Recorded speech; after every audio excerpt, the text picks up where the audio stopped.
Welcome back. Today's new evidence that Chris Christie's administration abused state resources for revenge has captivated many. But the story isn't really about highways and traffic studies. It is about abusing power. And that's why this causes so much outrage. The executive branch is supposed to enforce the laws, not break them. Yet Christie's top aides now join a long line of government officials who defied the checks and balances in our system, an issue that arises everywhere from local corruption cases to the evolving debate over the NSA. As one Supreme Court justice once put it, government operating in secret is a menace to free government. And that warning became the foundation for the 1976 Senate report that exposed spying abuse and led to the modern surveillance laws. Now, fast forward to today, and that principle just popped up again, not from the NSA's critics, though there are many, or from the investigators of Chris Christie's administration, though this also applies. No, that guidance appears in the call for intelligence reform from President Obama's own appointees. The White House announced the president will respond and outline his reforms a week from today. The reform debate may be overdue, but it's now one the president is leading. We are joined by a journalist at the center of this story, attorney Glenn Greenwald. Welcome. Now, good to be with you, Ari. Good to be with you. I want you to listen to the press secretary for the president, Jay Carney, today on the NSA. Take a listen. The goal the president, I think, has set here is to take measures that create more transparency, introduce reforms that improve the system in a way that gives the American people more confidence. Now, they may have been dragged here, but some of the key recommendations in that report are limiting the use of bulk surveillance, building a better wall between the government and the phone companies, changing who appoints judges to the spy court, adding a public defender. What do you think is most important here?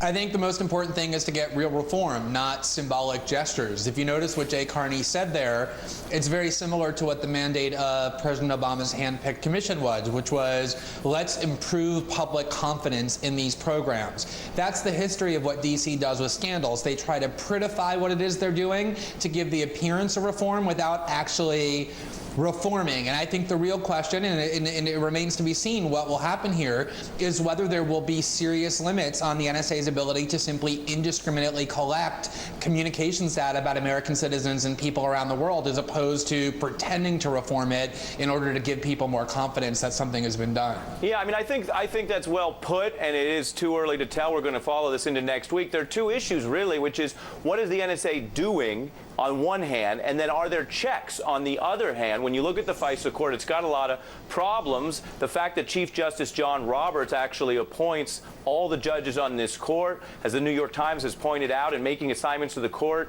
Chief Justice Roberts, more than his predecessors, has chosen judges with conservative and executive branch backgrounds. Critics say that makes the court more likely to defer to government arguments. Glenn, it can make the court a rubber stamp. Also, it really makes it a weird court because it has far less judicial diversity than every other court in the nation. And I do give the president's panel credit for recommending that change. What do you think of that, and should the president embrace it? One change that actually would be meaningful is if you actually put a public advocate at the court, basically a devil's advocate, if you will, because right now the only party that can be heard in that court is the government. And as you know, Ari, from your own background, if only one side gets to have a lawyer making an argument, you can pretty much prove anything, no matter how false it is. And that's why the government wins all the time at the FISA court. So I think having a counter advocate to contest the government's claim, it would be important, but by no means anywhere near sufficient to curb all the abuses of the NSA, but it would be a good step. Yeah, and it would go to some of the broken oversight and some of the information gaps, because the FISA court's been complaining that it's been misled. Often the reason normal judges have better options is because they have more adversarial information. Now, turning to Chris Christie, and I mentioned this in our lead, you don't have to be obsessed with traffic to be concerned about what happened in New Jersey and what it says about the governor. And you don't have to be obsessed with the internet or surveillance to be concerned about surveillance abuse. What do you make of what we're learning unfolding in this investigation? And you as a lawyer have a lot of experience here. What does it say to you about Chris Christie's administration? Well, two things. First of all, think about how much the story changed once we were able to get the documents that had been hidden from public view. There had been whispers about these lane closures being motivated by political retribution, but until we got our hands on the documents that actually proved that that was true and prevented government officials from lying further, only then did it become a scandal. And I think that shows how important it is to get the documents that government officials try and hide so we can find out what the actual truth is. That's what transparency does, is it shines the light on what's really happening. And the second thing I would say is, you know, when I used to write in the Bush years about the dangers of the NSA and Republicans were against me and Democrats were for me, I used to tell Republicans, imagine if Hillary Clinton had these spying powers to try and get them to be worried, even though at the moment they like the current president. I would say to Democrats, imagine if an NSA system like the one we've allowed to be constructed was in the hands of someone like Chris Christie and the staff that he has. Would you then be comfortable allowing this agency to operate in the dark? And I think that gets to the abuse of power question that really lies at the heart of the NSA scandal more than specific surveillance issues. Yeah, and that goes to it, Chris Christie. Your thought experiment is not out there. It is what Chris Christie and others have talked about, which is him becoming president and inheriting those federal powers.